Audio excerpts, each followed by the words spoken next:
Welcome to Presha law tutorial. Hello learners, कैसे हैं आप? आई होप आप अच्छे होंगे और अपनी स्टडी कर रहे होंगे।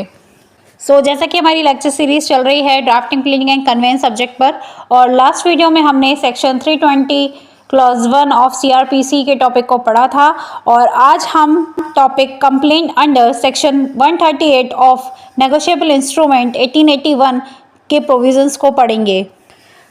Complaint under section 138 of negotiable instrument 1881। negotiable instrument 1881 का जो section 138 है, जिसके अंदर हम डिसऑनर ऑफ चेक के बारे में पढ़ते हैं, इसके अंडर कंप्लेंट की जाती है। तो इसमें नेगोशिएबल इंस्ट्रूमेंट जैसे कि चेक के जो होल्डर है उसके लिए यह प्रोविज़न एक लीगल रेमेडी है।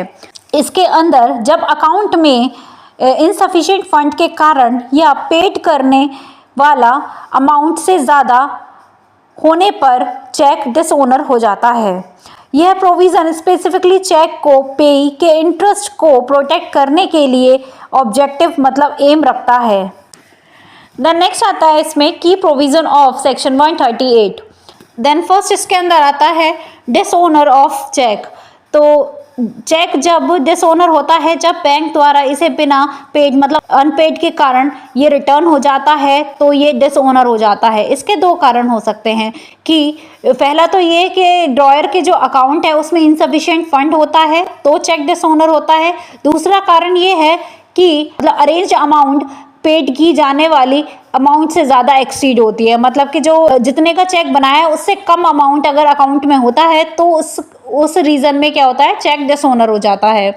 देन नेक्स्ट आता है इसमें नोटिस ऑफ डिसओनर। इसके अंदर पेई को चेक के डिसओनर के बारे में इंफॉर्मेशन रिसीव करने के 30 डेज के अंदर चेक ड्रॉअर को एक रिटर्न नोटिस देनी चाहिए। देन नेक्स्ट इसमें आता है टाइम फॉर पेमेंट। इसमें चेक ड्रॉअर को पेमेंट करने के लिए नोटिस की रिसिप्ट से 15 डेज का टाइम इसमें दिया जाना चाहिए, और यदि इस पीरियड के अंदर पेमेंट नहीं किया गया है तो पेई कंप्लेंट फाइल कर सकता है। देन नेक्स्ट आता है इसमें punishment.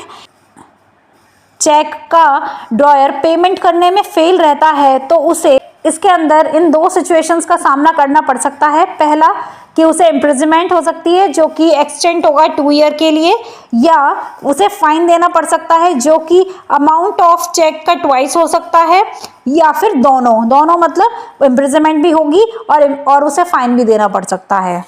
Format of complaint under section 138 of NI act. इसके अंदर सैंपल फॉर्मेट दे रखा है जिसमें हम name of court, case number, the matter of complainant, name of complainant, address of complainant versus accused, name of accused, address of accused, and complaint under section 138 of negotiable instrument act 1881। Then उसके बाद इसके अंदर content आएगा जिसमें हम first point में बात करेंगे कि कंप्लेनेंट जो चेक होल्डर या फिर बेनिफिशरी है और उसे नेम ऑफ बैंक पर डेट जो चेक जिस वक्त चेक इशू हुआ था तो उसकी डेट और cheque bearer number, cheque number receive हुआ है, और जिसका अमाउंट जिसके अंदर जो भी अमाउंट है वो मेंशन किया जाएगा। देन नेक्स्ट पॉइंट में बताया गया है कि जो कहता है कंप्लेनेंट जो है वो सेड चेक जो चेक है उसको बैंक नेम, उसके अंदर बैंक नेम आएगा, और जो प्रेजेंटेड करने की डेट है वो आएगी, उसको पेमेंट प्रेजेंट किया था जिसे डेट ऑफ डिसओनर इसमें मेंशन किया जाएगा, उसको ड्यू टू रीज़न अनपेड कर दिया गया था, और इसके अंदर स्पेसिफाई की जाएगी रीज़न जैसे इनसफिशिएंट फंड। देन इसके अंदर थर्ड पॉइंट आता है। इसके अंदर कंप्लेनेंट ने एक्यूज को डेट, इसके अंदर डेट ऑफ नोटिस का डेट आएगा, और इस डेट पर उसे नोटिस भेजा गया है जिसमें उन्हें चेक के जिस ओनर की इन्फॉर्मेशन दी गई है, और नोटिस रिसीव होने के 15 डेज के अंदर अमाउंट का पेमेंट करने की मांग की गई है। फिर उसके अंदर नोटिस आएगा और डेट ऑफ रिसिप्ट इसके अंदर मेंशन किया जाएगा जिसमें एक्यूज को ये नोटिस दिया गया था।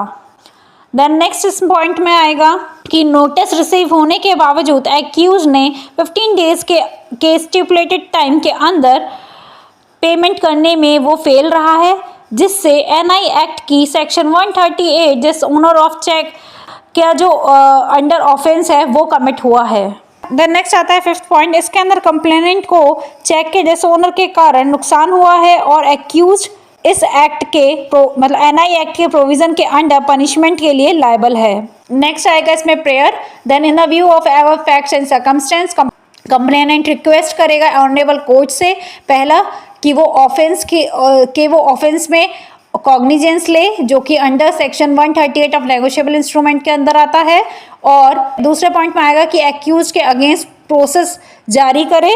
देन थर्ड पॉइंट में आएगा कि ऑनरेबल कोर्ट पास करे एनी अदर ऑर्डर जो कि वो इंटरेस्ट ऑफ जस्टिस के लिए फिट और प्रॉपर समझें। देन उसके बाद आएगा प्लेस, सिटी, डेट मेंशन की जाएगी। Then signature of complainant, then name and address of complainant and complainant advocates. Then इस तरीके से इसमें फॉर्मेट आएगा, सैम्पल फॉर्मेट आएगा section 138 of negotiable instrument act का।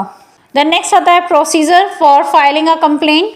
तो पहला इसमें पॉइंट आता है प्रिपरेशन ऑफ कंप्लेंट। तो इसके अंदर कंप्लेंट का ड्राफ्ट प्रिपेयर किया जाएगा, जिसमें सभी रिलेवेंट फैक्ट्स, सपोर्टेड डॉक्यूमेंट जैसे dishonour cheque, notice and proof of delivery of notice, ये सारे पॉइंट्स इंक्लूड होंगे।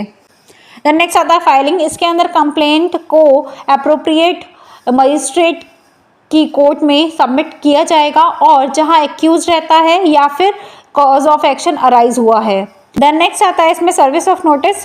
तो इसके अंदर फाइल करने पर कोर्ट एक्यूज्ड को स्पेसिफाइड डेट पर कोर्ट के सामने अपीयर होने के लिए समन इशू करेगा।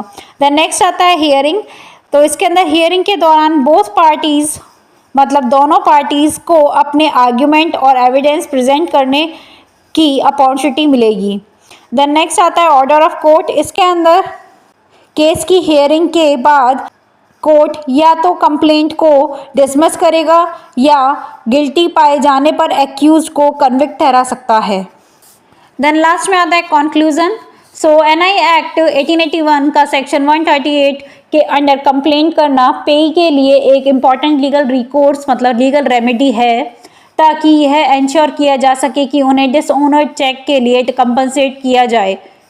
चेक इशू करने वाले के अगेंस्ट केस को स्ट्रेंथन मतलब मजबूत करने के लिए लीगल नोटिस भेजने और टाइमलाइन को फॉलो करने के साथ ही सही प्रोसीजर को फॉलो करना इसके अंदर ज़रूरी है।